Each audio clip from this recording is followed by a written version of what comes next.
This time we fix the fuel supply, replace some studs and the rocker nuts, and learn about the rule of 13. Hi, I'm Darren, an untrained amateur who's determined to save one of the last of these classic cars. This is Roy, a 45-year-old 2.8 litre Vauxhall Royale coupe. When I owned one 30 years ago, they were rare. Now they're unknown. This is one of the last of its kind, and I'm going to rescue it and relive my youth. Follow the rebuild, watch this legend come back to life.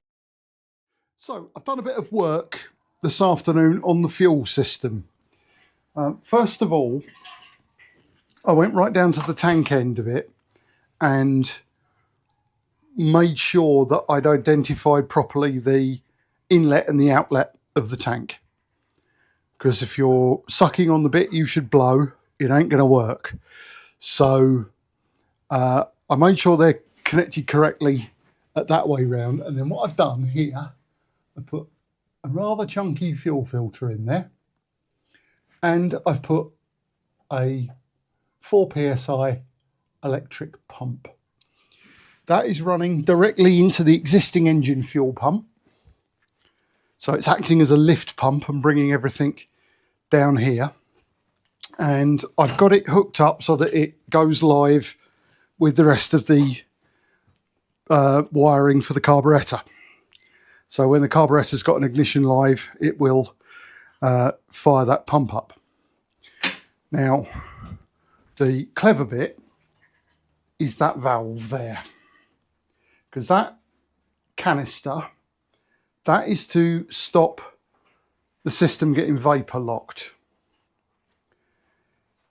And one of the problems that I think I was having before was when I got this in circuit so that you've got the flow pipe and the return pipe, what little pressure the pump was making, it was all disappearing back down the return pipe rather than to the carburettor.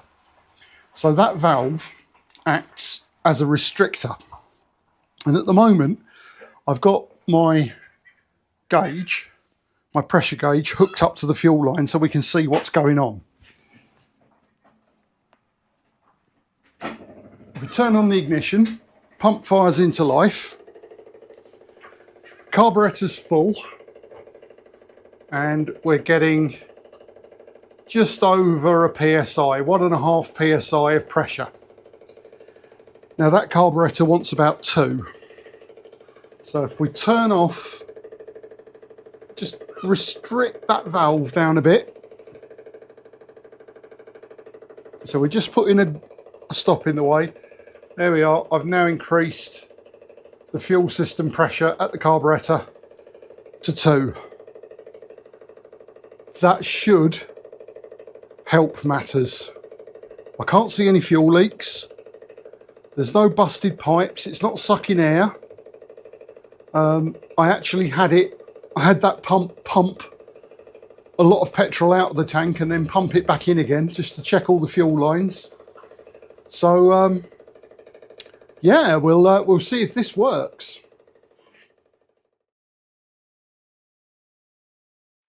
Right, morning everyone. We've got a nice, easy little job today. Just a couple of little jobs that need doing. I've got an accelerator linkage that needs to be fitted between the carburettor and the throttle. That is a part that's meant for performance cars and things like that, but it's got the same size ball joints on the end of it, so it will do the job. It will adjust and do the job. Some parts have arrived from Germany. When I did the valve stem oil seals, I said there were a couple of studs that I'm not happy with. This is the stud concerned, and the threads at the top have been damaged. Now these are more than just a stud, they're actually an oil gallery. So they take oil through the centre and they pop it out from the top there. So they are quite important. So I've got some of those.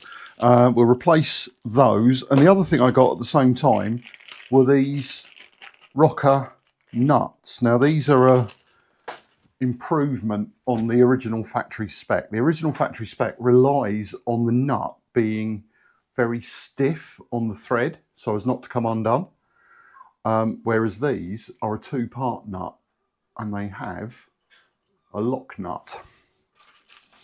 So the idea is, on the stud in the block, you set that nut down and then you put the grub screw in the top and crank it down to lock the nut onto the stud. So it looks like a far better way of doing it. So I'm going to change all of those over. There was a couple of tappets that needed doing.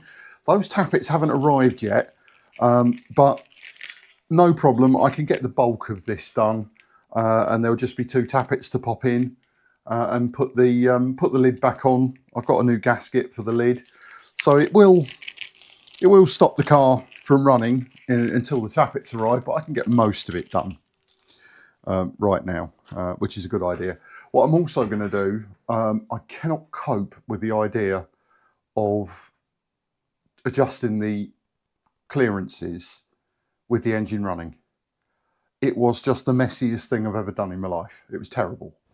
And the collective wisdom of people who rebuild these engines on Opel Mantas, that's only a 4-cylinder engine, but you know, principle is exactly the same and the engine is exactly the same. What they say to do is take each tappet out, bleed some oil out of it a little bit. So you know, just crank it down in a vice a little bit, just to bleed some oil out. Make it spongy, put it back, and then you tighten down your lock nut with the valve fully closed. You tighten down the lock nut till the play goes out of it. That puts it at zero clearance, as we would call it. The Americans call it zero lash. And then you do a one full turn. And that's effectively what I was doing with it running. I was putting it down to zero clearance, and then you do quarter turn at a time, and each time you're crushing that tappet down a little bit, squeezing some oil out of it, and then letting the engine re-inflate the tappet. So you just deal with that first. And then apparently, once you've done it in that way, when you fire it up for the first time, it ticks and clatters for about 15 seconds. Then all of the tappets adjust and everything's sorted. So it sounds like a much better way of doing it. And probably what I'll also do is combine it with an oil change so that we actually pump some fresh oil into the tappets. So yeah, we're getting there. So I'll just take the rocker cover off and start taking things apart, and then I'll come back to you when it comes to changing a couple of those studs. Okay, so we just go ahead, take all these rocker nuts off. It feels, to be honest, like some of these tappets aren't properly adjusted. Like that one there has got wiggle in it, so I don't think what I did the other day probably worked properly.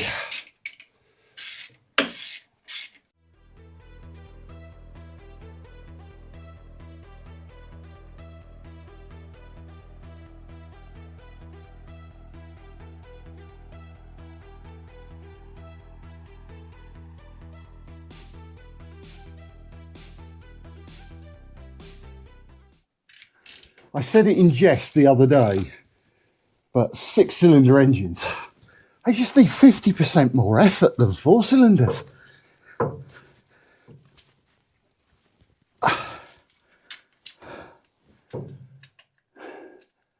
If you've got a V8, you must need a permanent lie down.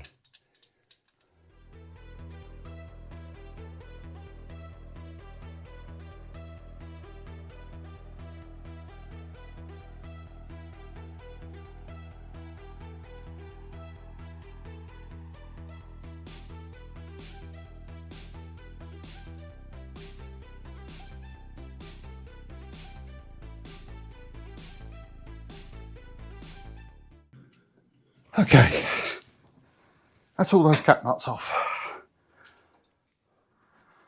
See what it is it's a rocker, a pivot, it sort of pivots in there, and that's the tappet. And the tappet, so clean, is solid at the moment because it's full of oil. So apparently the trick is to put them in a vice and give them a bit of a squeeze. So we'll give that a go. Right, so according to Roy's little book, where I inspected things last time, it's tappets 9 and 5 that need doing, and stud 4 and 5.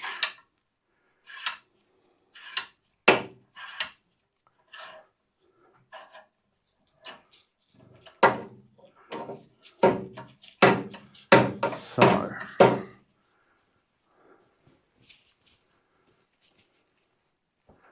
something to protect the jaws and catch the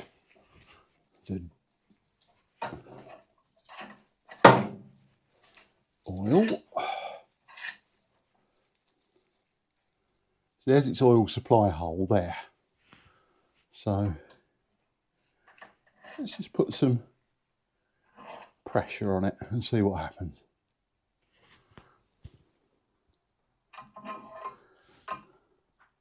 There we go, look, some oil coming out. See, I'm not doing anything controversial here because, you know, these tappets are going to be under a considerable amount of pressure normally.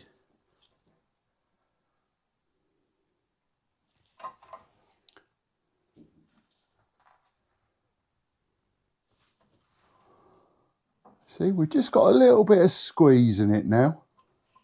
That's all it needs. No damage to the bottom of the tappet, and we just got a little bit of give in there now. Apparently we don't want to bottom them right out, but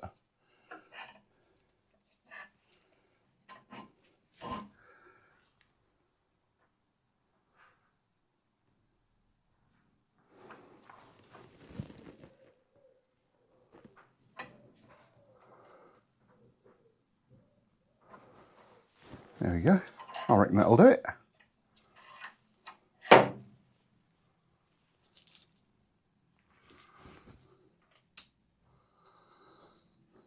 We just drop that one back in place.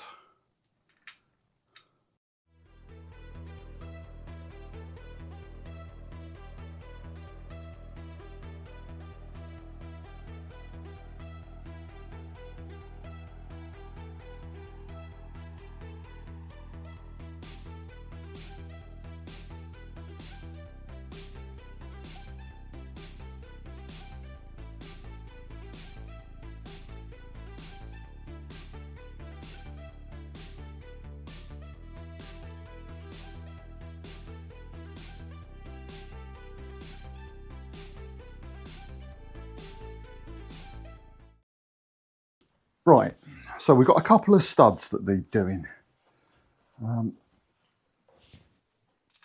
Let's do the easy one first, the one that's already come out.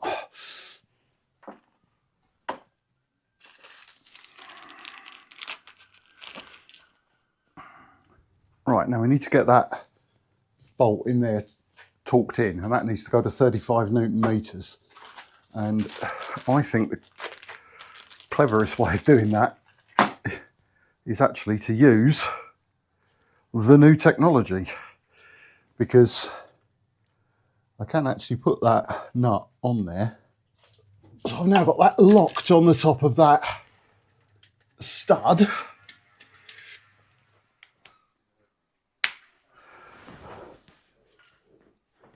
On the top there.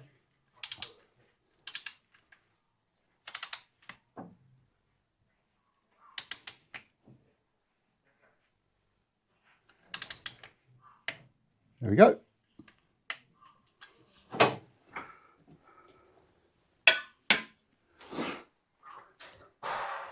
And now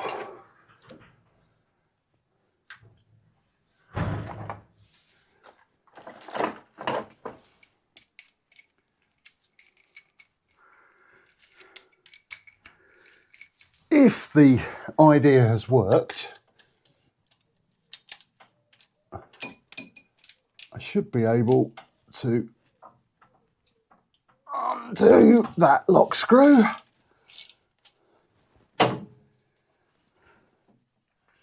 Take the whole lot off, leaving a perfectly torqued stud in the head.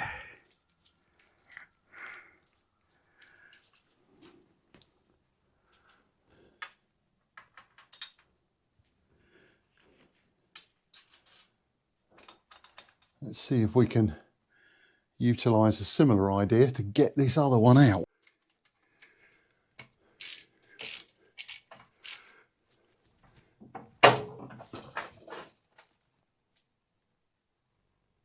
Whoa!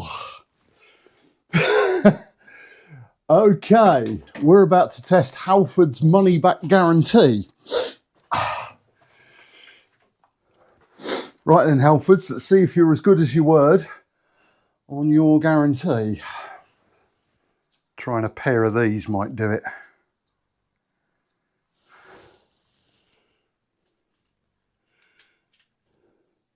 At least then I'm messing about with stuff that's scrap.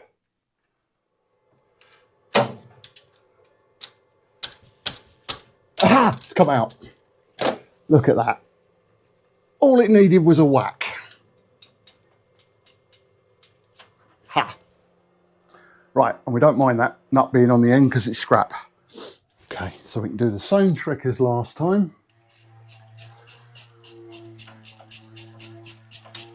See, these are not, they haven't got that sort of interference fit on the thread, they just screw straight on because they rely on this Allen screw in the top.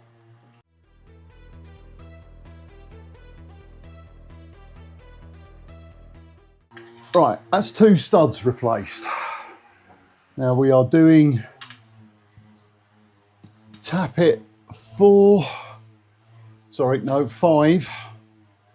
6, 7, 8, 9 and 9, so we don't want to do those. I'll keep 2 of them back.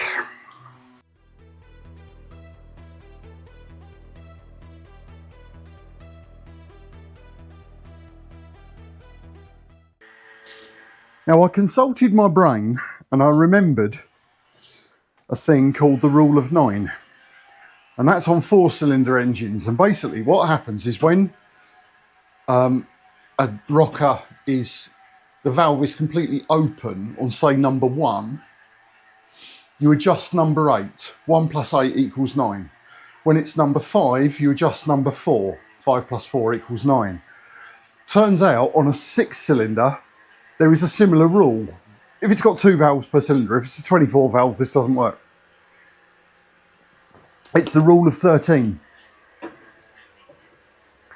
So, wherever we are at the moment, and it looks very much like 1, 2, 3, 4, 5, 6, 7 is up. Yeah, so 7 has just fully come up there. That means number 6, 7 plus 6 is 13, 6 is totally down. And it looks that way, actually. And it also looks 7, 8, it looks like 9 is fully up as well. So that would be number 4 being totally down, which is what it looks like. We should be able to feel when the play comes out of it, because now we can actually feel these nuts, but we're not fighting against the thread.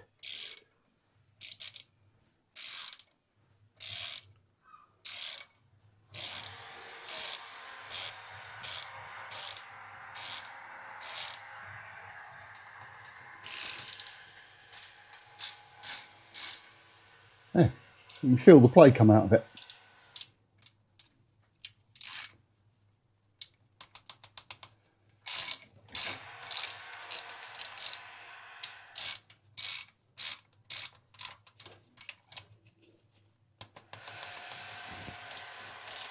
There we go.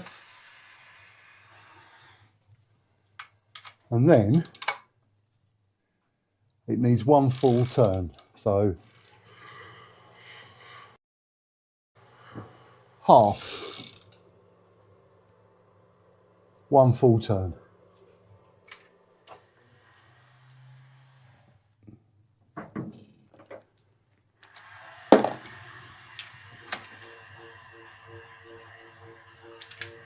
And that locks it in place.